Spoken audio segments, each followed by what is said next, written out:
Hello दोस्तों, हम हिंदी शिक्षण विधियों के अंतर्गत जो अगली विधियां हैं उनके बारे में और चर्चा करते हैं कि अगली जो विधि दे रखी है आपको व्यतिरेक विधि।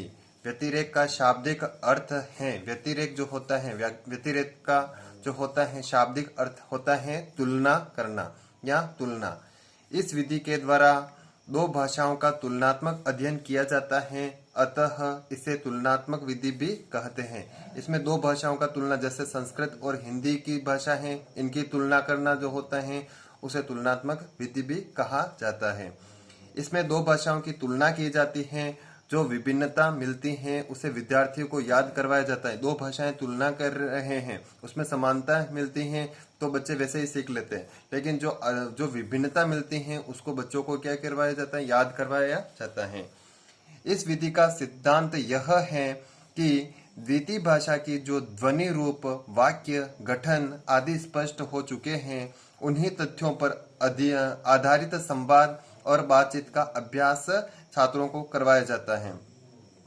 जो द्वितीय भाषा है, द्वितीय भाषा के जो ध्वनि रूप हैं, वाक्य हैं, गठन हैं, जो आदि स्पष्ट हो चुके हैं, उन जो जो चीजें स्पष्ट हो चुकी हैं, उन्हीं तथ्यों पर आधारित संवाद और बातचीत का अभ्यास छात्रों को करवाया जाता है।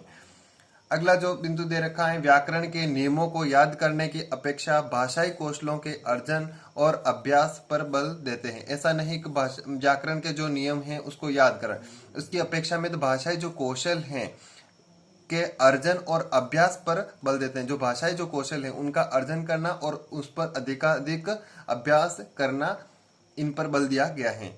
यह विधि द्वितीय भाषा सीखने के लिए उपयुक्त है। द्वितीय भाषा जैसे अपन हिंदी आती है, इसको संस्कृत सीखनी है तो उसके लिए अधिक उपयोगी है। यह एक प्रकार की खेल विधि है जिसमें खेल खेल के माध्यम से छात्रों को शिक्षण कार्य करवाया जाता है। अगला बिंदु दे रखा है, इस विधि में मातृभाषा व सीखी जाने वाली द्वितीय भाषा दोनों का भाषा वैज्ञानिक अध्ययन प्रस्तुत किया जाता है। एक भाषा आपको आ रही है, दूसरी भाषा जो आप सीख रहे हैं उनका जो है वैज्ञानिक अध्ययन प्रस्तुत किया जाता है। यह विधि सभी स्तरों पर उपयोगी है, जैसे प्राथमिक स्तर हो या माध्यमिक स्तर हो या फिर उच्च माध्यमिक स्तर हो, सभी स्तरों पर उपयोगी होती है, क्योंकि यह विद्यार्थी को तर्कशील बनाती है। भाषा शिक्षण के अलावा अन्य विषय नहीं पढ़ाए जा सकते, ऐसा नहीं एक दूसरे विषय पढ़ाए जा सकते, क्योंकि यह व्यतिरेक है, तुलनात्मक विधि है, दो भाषाओं की तुलना के माध्यम से पढ़ाया जाता है, तो भाषा शिक्षण ही इससे पढ़ाया जाता है। अगली जो विधि दे रखी है, आगमन विधि। आगमन का शाब्दिक अर्थ हो जाता है, जैसे बात करते हैं उदाहरण से नियम की ओर, इस तरफ बढ़ा जाता है। इसमें जो शिक्षण सूत्र चलता है उदाहरण से नियम की ओर, ऐसी शिक्षण पद्धति जिसमें उदाहरण देकर सामान्य नियम की स्थापना की जाती है। पहले बहुत सारे उदाहरण प्रस्तुत किए जाते हैं, उसके बाद सामान्य नियम की स्थापना की जाती है। मूल रूप से व्याकरण को पढ़ाने के लिए प्रयोग में ली जाती है। मूल रूप से इस विधि का उपयोग हिंदी शिक्षण में जो होता है व्याकरण पढ़ाने के लिए उपयोग में किया जाता है। इस विधि में मूर्त से अमूर्त की ओर, ज्ञात से अज्ञात की ओर चलते हैं। ये दोनों शिक्षण सूत्र हैं। जो मूर्त यानी जो आपके सामने प्रस्तुत है, अमूर्त यानी आप कैसे, मूर्त का मतलब यहाँ पर जैसे बहुत सारे उदाहरण है, अमूर्त का मतलब यहाँ हो जाता है नियम, और ज्ञात से, ज्ञात आपको उदाहरण पहले से ज्ञात है, अज्ञात जो है नियम, तो यहाँ ज्ञात से अज्ञात की ओर चलते हैं। स्थूल से सूक्ष्म की ओर जाते हैं। उदाहरण जो होते हैं दीर्घ रूप होता है, जो नियम जो आपके निकलता है, सूत्र जो निकलता है वो सूक्ष्म होता है, अर्थात अपन कह सकते हैं स्थूल से सूक्ष्म की ओर जाते हैं। इस विधि में विशिष्ट उदाहरण से सामान्य नियम की ओर चलते हैं। बहुत सारे विशिष्ट उदाहरण होते हैं, उससे सामान्य नियम की ओर जाते हैं। इसमें उदाहरण देके नियमों को खोजा जाता है, बहुत सारे उदाहरण प्रस्तुत किए जाते हैं और फिर एक नियम खोजा जाता है। छात्रों की सक्रिय भूमिका रहती है, क्योंकि इसमें छात्र स्वयं इसमें अगर नियम निकालते हैं तो छात्रों की क्या होती है, सक्रिय भूमिका रहती है। छात्रों की सक्रियता से व्याकरण में रुचि बनी रहती है।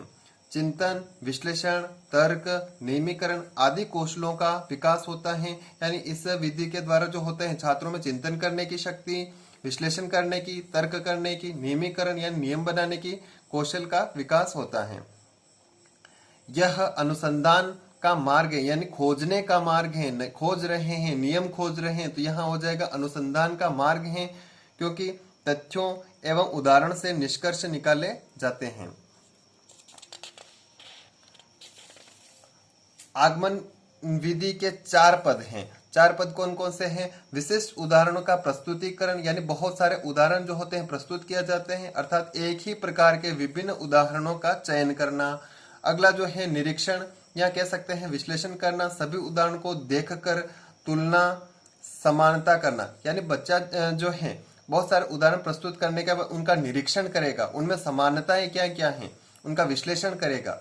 नियमीकरण या सामान्यकरण द्वारा नियम बनाकर सिद्धांत स्थापित करना, अगर विश्लेषण कर निरीक्षण कर रहा है उनमें समानता देख रहा है तो वह उसका एक सामान्य सा नियम बनाता है, इसे अपन सामान्यकरण कहते हैं।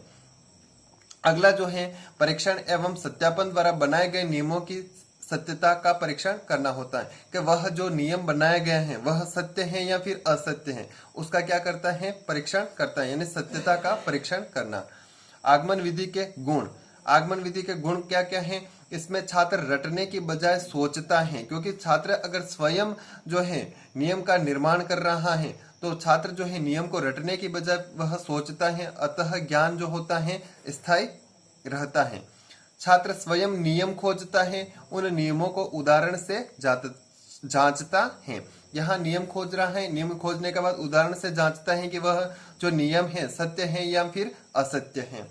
तर्क शक्ति और निर्णय शक्ति का विकास होता है, नवीन ज्ञान की ओर अग्रसर होते हैं, नवीन नवीन प्रकार का जो ज्ञान है वो उनको मिलता है। मानसिक शक्ति का विकास होता है, अगर बच्चा स्वयं निर्माण कर रहा है तो वहां पर उसकी मानसिक शक्ति का विकास होगा। व्याकरण के लिए सर्वोत्तम विधि है।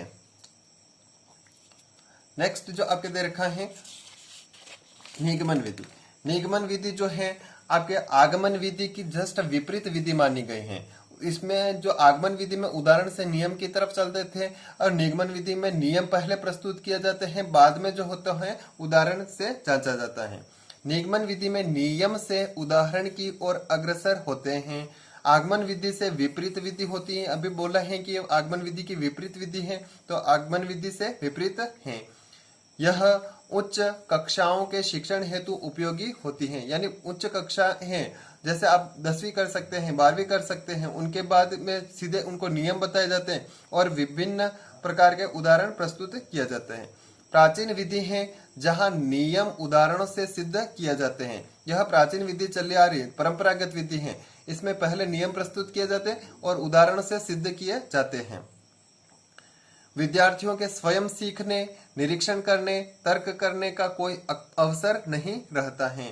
नियम से उदाहरण, यह इसके शिक्षण सूत्र है। नियम से उदाहरण की ओर, अज्ञात से ज्ञात की ओर, सामान्य से विशिष्ट की ओर, सूक्ष्म से स्थूल की ओर, अमूर्त से मूर्त की ओर जाते हैं।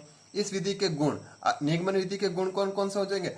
आगमन विधि के नियम निगमन विधि से परिपुष्ट होते हैं। आगमन विधि के जो नियम आपको मिलते हैं, सूत्र जो मिलते हैं, उनके जो निगमन विधि से उनको परिपुष्ट किया जाता है, जांचा जाता है। अगला जो बिंदु दे रखा है, स्मरण शक्ति विकसित होती है, याद रखने की क्षमता विकसित होती है इससे विधि से। और अगला बिंदु, नवीन समस्याओं का समाधान किया जाता है।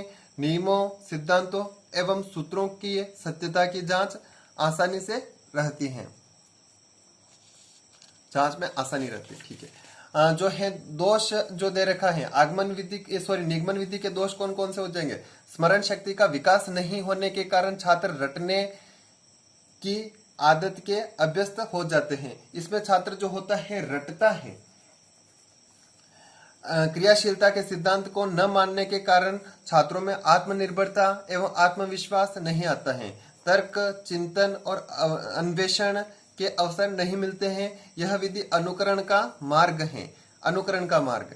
शिक्षक और छात्र दोनों मध्य परस्पर अंतःक्रिया का अभाव होता है। इनमें जो शिक्षक और छात्र होते हैं उनके मध्य जो अंतःक्रिया चलती है उसका अभाव होता है। Thank you. मेरे चैनल को सब्सक्राइब करना